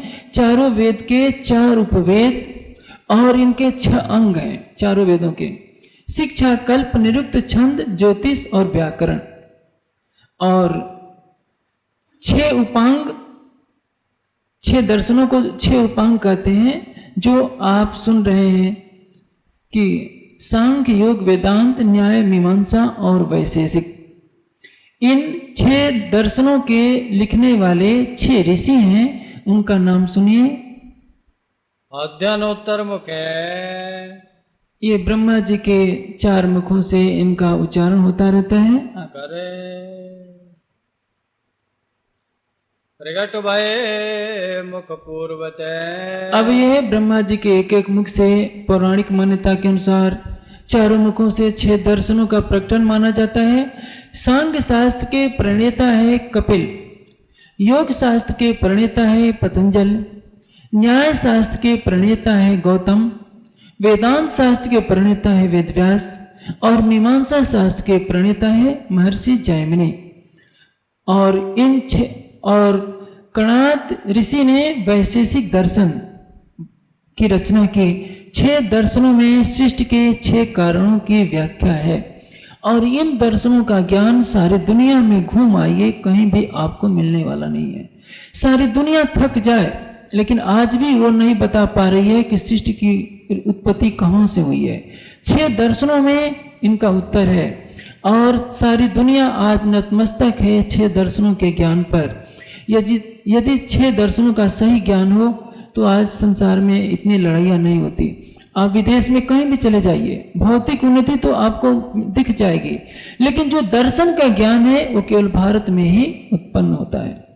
अब सबसे पहले न्याय दर्शन वाले बोलते हैं। यह विधि खट गौतम ये प्रत्यक्ष हुआ। गौतम ऋषि से न्याय दर्शन पैदा हुआ। शास्त्र प्रकाश। अब वो न्याय दर्शन के जो मानने वाले हैं, न्याय दर्शन की न्याय दर्शन के मानने वाले श्री जी से कहते हैं कि आप हमारे ज्ञान को ग्रहण कीजिए तो आपको सच्चा ज्ञान मिलेगा। वेदवाद विद्याय। न्याय दर्शन की अब हकीकत सुनिए। माया जीव ईश्वर त्रयी। न्याय दर्शन का कथन क्या है? 3 पदार्थ अनादि हैं, माया, जीव और ईश्वर यानी ब्रह्म। भिन्न अनादि सुहाय। तीनों के लक्षण एक दूसरे से भिन्न है। माया जड़ है, ब्रह्म चेतन है, जीव भी चेतन है, लेकिन ब्रह्म सर्वशक्तिमान है, सर्वव्यापक है, और जीव अणु एक देशी है। यह न्याय दर्शन का कथन है। न्याय दर्शन का तात्पर्य यह है जिसमें सभी समस्याओं का निदान हो जाए। दुनिया के सभी झगड़ों का निदान न्याय दर्शन में बताया गया है। चलिए, प्रसन्न कियो श्री जी तमें तबे 21 प्रणाली 21 प्रणालिका। न्याय दर्शन के आचार्य कहते हैं कि श्री जी, जीव जब 21 दुखों से रहित हो जाता है तो वो मुक्त हो जाता है। अब आगे सुनिएगा, 21 दुख क्या है? सीढ़ी दुखी जौन ये दुख की 21 सीढ़ियां हैं। 21 सीढ़ियां क्या है? 5 इंद्रियां, आंख, नाक, मुख, जीवा और त्वचा। छठवां मन, 6 इंद्रियां, 6 इंद्रियों के विषय और 6 इंद्रियों के विषयों से होने वाला दुख। 6 इंद्रियों के विषयों का ज्ञान, 6 इंद्रियां, 6 इंद्रियों के विषय और 6 इंद्रियों के विषयों का ज्ञान। 18 सुख दुख और शरीर, ये 21 दुख की सीढ़ियां हैं। जो इन 21 दुख की सीढ़ियों को यानी 21 प्रकार के दुखों को पार कर जाता है वही मुक्ति प्राप्त कर लेता है। नाश होए तब सुख को, जो 21 दुखों को लांघ जाएगा, उन बंधनों को, प्राप्त होवे तोन तो वो अखंड सुख को प्राप्त कर लेगा। प्रसन्न कियो सृजु तबे, अब श्री जी प्रश्न करते हैं तुम में नहीं विचार कि नए मत के आचार्यों, आपका कथन उचित नहीं है ईश्वर जीव विनाश है। कि जब महाप्रलय होगा तो ये बताइए आपका ईश्वर का निवास कहाँ होगा? तुम्हारे वचन मंझार, आपके कथनों से तो महाप्रलय में ईश्वर और जीव का भी नाश हो जाएगा, क्योंकि दुख आपने जो गिनाए हैं वो सब कुछ शरीर से है। जैसे 6 इंद्रियां, 6 इंद्रियों के विषय, 6 इंद्रियों के विषयों का ज्ञान, 18 सुख दुख और शरीर, ये सब कुछ शरीर से जुड़े हुए हैं। जो कुछ ब्रह्मांड में है, पिंड में सूक्ष्म रूप से है। श्री जी का कथन ये है कि इसके परे की बात तो आपने कुछ बताई ही नहीं। परमात्मा को भी शरीर के अंदर ही मानना है। जब महाप्रलय हो जाएगा या आपका शरीर जब छूटेगा तो ये बताइए आपका परमात्मा का निवास कहाँ होगा? वेद के कथन तो ये है कि परमात्मा इस नश्वर जगत से परे है। यो हिरण्य परे कोशे विरजम ब्रह्म निष्कलम तत् सुब्रह्म ज्योतिषाम ज्योति यत आत्मविदो विदु। मंडक उपनिषद का कथन है, हिरण्य कोश में, हिरण्य परे कोशे, उस प्रकाशमय कोश में वीरजम मल रहित ब्रह्म विराजमान है। और वो ब्रह्म कैसा है? तत् सुब्रह्म ज्योतिषाम ज्योति, ज्योतियों का भी ज्योति है, अनंत ज्योति है। और वो अनंत ज्योति से युक्त जो ब्रह्म है हिरण्य कोश में विराजमान है। उन्होंने हिरण्य कोश किसको मान लिया? शरीर में। जब शरीर ही नहीं रहेगा तो हिरण्य कोश कहाँ रहेगा? इसलिए पंचकोशों में ब्रह्म नहीं, शरीर के अंदर ब्रह्म नहीं। ब्रह्म तो इस माया के सर्वथा परे है, अक्षरात् परतः परा, अक्षर से भी परे अक्षरातीत है। और तभी अथर्ववेद के केन सूक्त में कहा है कि प्रभाजमानाम हरिणी यशसा संपरिवृताम पुरम हिरण्य ब्रह्म अविवेश अपराजिताम। प्रभाजमानाम, जो ब्रह्म की पूरी है, ब्रह्म के तेज से प्रकाशमान है। हरिणी यशसा संपरिवृताम, ब्रह्म के यश से युक्त है। उस ब्रह्मपुरी में ब्रह्म विराजमान है। वो ब्रह्म की पूरी इस माया की दुनिया में नहीं है। कल्पना कीजिए, यदि आपका शरीर ब्रह्म की पूरी है तो बहुत सूक्ष्म जीव है, अमीबा है, जैसे सूक्ष्म जीव जो आंखों से दिखाई नहीं पड़ते, उनके अंदर 8 चक्र 9 द्वारों की बात कहाँ करेंगे? अथर्ववेद के मंत्र में कहा गया है, अष्टाचक्र 9 द्वारा देवानाम पूर्व अयोध्या तस्याम हिरण्यमय कोश स्वर्गो ज्योतिषावृता तस्मिन् हिरण्य कोशे विरजम ब्रह्म निष्कलम तस्मिन् हिरण्य कोशे त्रैरे त्रि प्रतिष्ठिते तस्मिन् यत् यक्ष आत्मोत तद एव ब्रह्म विदो विदु। जो 8 चक्र और 9 द्वार हैं, तो सबने क्या घटा लिया कि हमारे शरीर में 8 चक्र हैं और शरीर के 9 द्वार हैं, ये ब्रह्मपुरी हैं।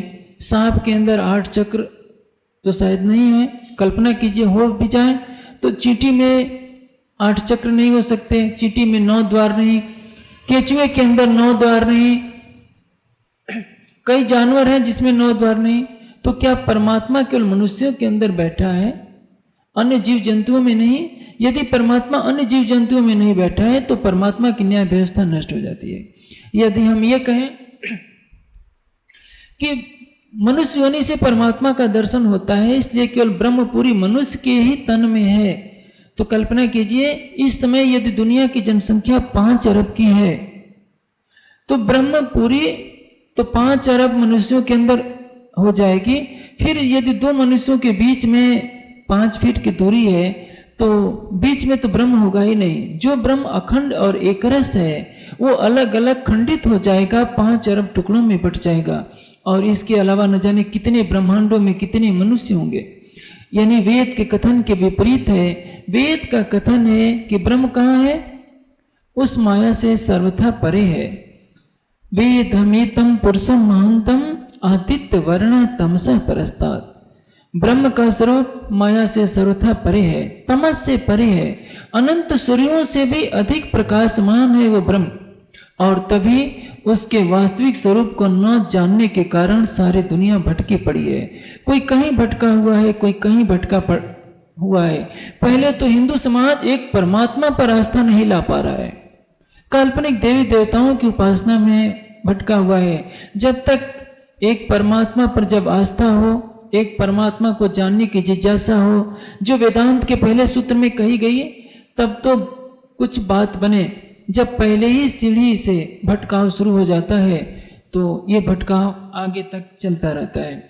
इसी कारण श्री जी कहते हैं कि भाई तुमने शरीर में ही परमात्मा को मान रखा है। महाप्रलय में जब शरीर नष्ट हो जाएगा तो परमात्मा कहाँ रहेगा? क्योंकि वेद का कथन है वायु अनिलम अमृतम अथ इदम शरीरम भस्मांतम। परमात्मा अखंड है और शरीर नश्वर है। अखंड अविनाशी परमात्मा नश्वर शरीर के अंदर कहाँ से विराजमान होगा? 20 एक सीढ़ियां कहीं, और आपने कहा है कि 21 सीढ़ियां जो दुख की हैं, दुख की भारी जौन, आपने दुख की 21 सीढ़ियों का वर्णन किया है। दिन मध्य माया जीव सब, और उसके अंदर आपने माया का भी अस्तित्व बना दिया, जीव का भी अस्तित्व बना दिया। ये कैसे खिचड़ी पक रही है? कहो सुख की सो कौन। यदि आप ये कहते हैं कि ये जो शरीर है 21 प्रकार के दुखों का मूल है, तो वो परमात्मा का सुखमयी धाम कहाँ है, जिसके बारे में वेद मंत्र में कहा गया है यत्र आनंदा च मुदा च मुद प्रमुद आस्ते कामस्य यत्र कामा तत्माम अमृतम कृत इंद्राय इंदो परिश्रवा।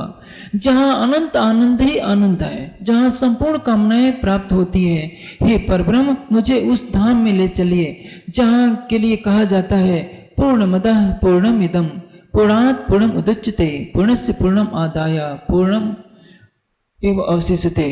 अनंत में अनंत जोड़िए तो भी अनंत ही रहता है। वो परमात्मा पूर्ण है, उसका धाम भी पूर्ण है। वहां सूरज चांद सितारों का प्रकाश नहीं। कठोपनिषद में क्या लिखा है? न तत्र सूर्यो भाति, वहां सूर्य नहीं चमकता है। न चंद्र तारकम, चंद्रमा नहीं चमकता है, ताराएं भी वहां नहीं चमकते हैं। न इमा विद्युतो भांत, विद्युत भी नहीं चमकती है।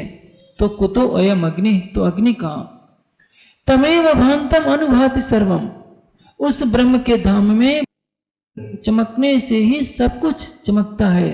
तस्य भाषा सर्वम इदम विभाग। उस ब्रह्म के प्रकाश से ही सब कुछ प्रकाशित होता है। जब उपनिषद का कथन है कि उस ब्रह्म के धाम में सूर्य चांद सितारों का प्रकाश नहीं है, तो आचार्य जनों, आप तो इस काल माया के दुनिया में जिसमें हर वस्तु नश्वर है, एक शरीर के अंदर परमात्मा को सीमित करते रहे हो।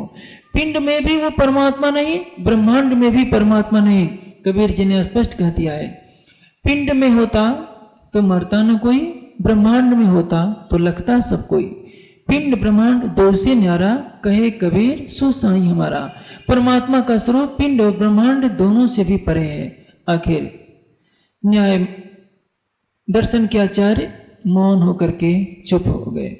और इस प्रकार जो 6 दर्शनों के आप सुनेंगे, ये प्रसंग कैसे कैसे आचार्य जन तारतम्य ज्ञान के न होने से भटके हुए हैं। चारों वेदों के जो 4 उपवेद आपने सुने, ऋग्वेद का अर्थवेद, यजुर्वेद का धनुर्वेद जिसमें सभी अस्त्र शस्त्रों की शिक्षा है, सामवेद का गांधर्व वेद जिसमें सारी संगीत की शिक्षा है, और आयुर्वेद है अथर्ववेद का जिसमें संपूर्ण चिकित्सा का वर्णन है। सारे ज्ञान के भंडार वेदों को छोड़कर हिंदू समाज जड़ मूर्तियों के वृक्षों के पूजा में लगा है। हिंदू समाज ने तो एक ही धारणा बना रखी है, बड़के हमारे कदीम के पूजत आए ए, आग पानी पत्थर है पर रब बाप दादों का जे। कोई भिक्षुक आएगा तो उसको 5 पैसा नहीं देंगे, लेकिन जब बस से जा रहे हो, ट्रेन से जा रहे हो, कोई नदी आएगी तो नदी में पैसे फेंकने शुरू कर देंगे। भाई वो तो बहता हुआ पानी है, उसको पैसे देने से वो खुश नहीं हो सकती, वो जड़ पदार्थ है। नदी का सम्मान क्या है? नदी को स्वच्छ रखिए, यही नदी का सम्मान है। लेकिन आस्था गलत दिशा में जा रही है। एक सर्वशक्तिमान सच्चिदानंद परब्रह्म के प्रति आस्था न होकर के जड़ पदार्थों पर जो आस्था गई, बस जड़ पदार्थों की आस्था ने हिंदू समाज के चिंतन को रसातल में पहुंचा दिया है। जब तक एक परमात्मा की आराधना नहीं होगी, परमात्मा का सत्य ज्ञान का प्रचार नहीं होगा, तब तक समाज भटकता ही रहेगा। और हरिद्वार के शास्त्रार्थ में श्री जी से सभी पंथ वाले मिलेंगे, अपनी अपनी बात कहेंगे, कैसे कैसे होता है। शेष 5 दर्शनों वाले कल उनकी व्याख्या होगी, वे कैसे कैसे अपने अपने दर्शन का मत रखते हैं, और तब आपको विदित होगा कि वाणी का ज्ञान कितना उन्नत है। आज के परिप्रेक्ष्य में ब्रह्मवाणी के ज्ञान फैलाने की कितनी आवश्यकता है, हमें इसकी महत्ता का एहसास तब होगा। अब समय पूरा होता है, शेष चर्चा दर्शनों की करें। सूक्ष्म स्वरूप नित तुम कहो, सूक्ष्म स्वरूप नित तुम कहो, स्थूल कहत हो नास, स्थूल कहत हो नासे, 20 एक सीढ़ियन से, 20 एक सीढ़ियन से, नित को बास, कहाँ नित को वासे, नित को बास। अधिक जानकारी के लिए देखें www.spjin.org।